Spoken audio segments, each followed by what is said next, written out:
Technology and Poetry: How Technology Can Hinder or Enhance How We Access and Create Poems. In her article, Teaching Poetry in High School, published in 1926, Clara Horn laments the average high school pupil's indifference to poetry, which in some instances amounts to positive distaste or contempt. Her belief is that the fault for this lies mostly with teachers, whose focus is on explaining a poem rather than appreciating it. Psychologist Robert A. Shaw agreed with Horn in his article Psychology, Technology, and Poetry. In 1984, according to his English teacher friend, students were still not interested in poetry, and he examines at length why that could be.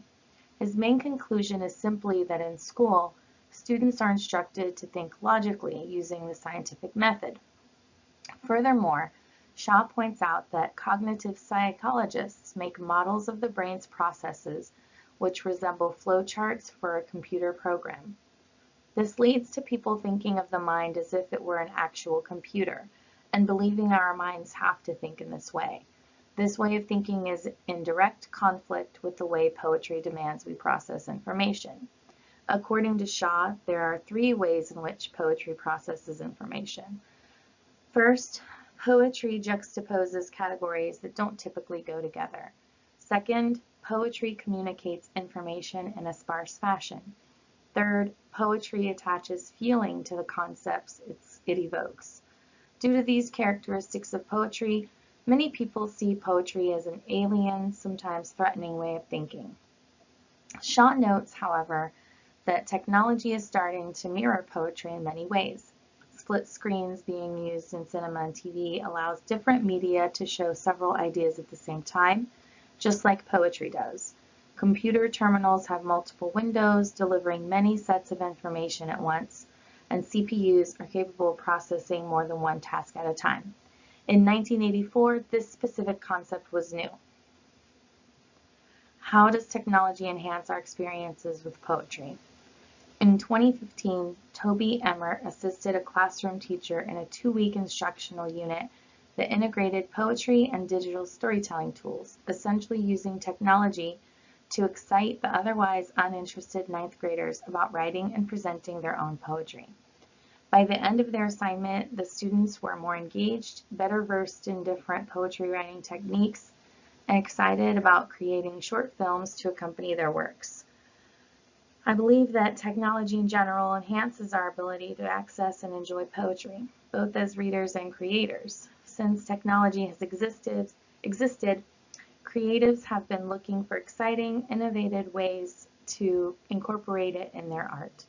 Modern poets may use digital photos or videos to enhance a poem, record themselves reading the poem to play while users read the poem from a computer screen, or create simple online books of poetry readers can download and enjoy at their own pace in the palm of their hand.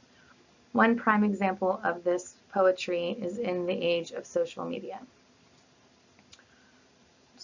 Social media and poetry. When I say social media poet, does anyone come to mind? Did you ever post a poem online? How did you do this? Why? My first personal experience with online poetry was around the year 2000. It didn't take long for me to find social chat websites and apps like AIM and ICQ, and online journaling outlets like LiveJournal and Diaryland. Outside of that, my exposure to poetry on the internet has been very limited.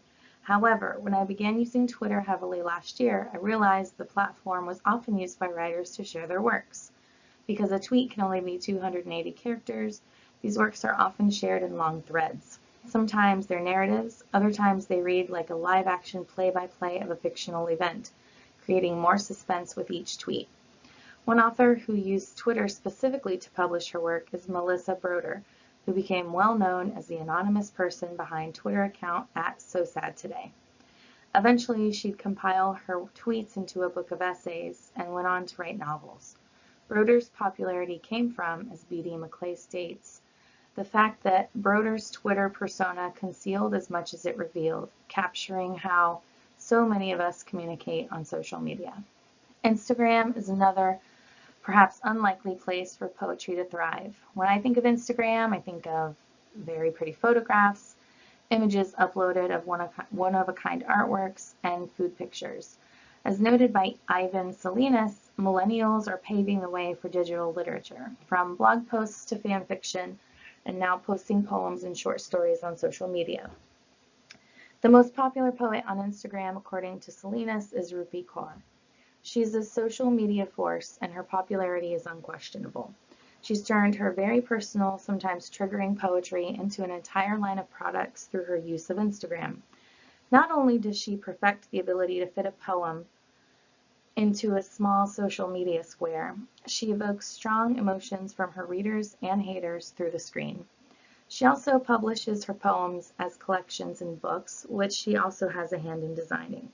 Her doodles have become so popular that you can get them from the brand Inkbox as temporary tattoos, and she just released a live poetry reading event online.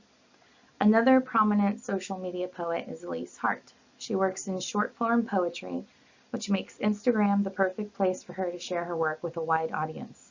Her poems used to be easily identified by an anatomically correct heart stamped in the bottom right corner of each white square. Nowadays, she favors a neat border accent on the corners of her posts. Hart has said that using Instagram to post poetry has expanded her creativity. Thanks to the internet and social media, writers can be their own agents, thus being able to skip the saturated and exclusive world of publishing. This may have something to do with the hate that some internet poets get, namely Rupi Kaur. As Jayashree Kumar states for Vice, Kaur's non-traditional route to fame could be a reason she's so widely disliked. She self-published her first poetry collection while in college and didn't republish it with a publishing house until after one of her Instagram posts went viral. Still, others think her target demographic is cause enough for her to receive hate, young women. This makes her ripe for ridicule. Like many pop musicians before her, she commits the sin of engaging with a demographic whose taste is often seen as a byword for bad quality. Push criticism of her actual writing aside, and Kaur is a victim of a toxic mix of snobbery and misogyny. Regardless, the industry is paying attention to what writers are doing on these platforms as they become a site for them to scout for talent and potential writers they could publish.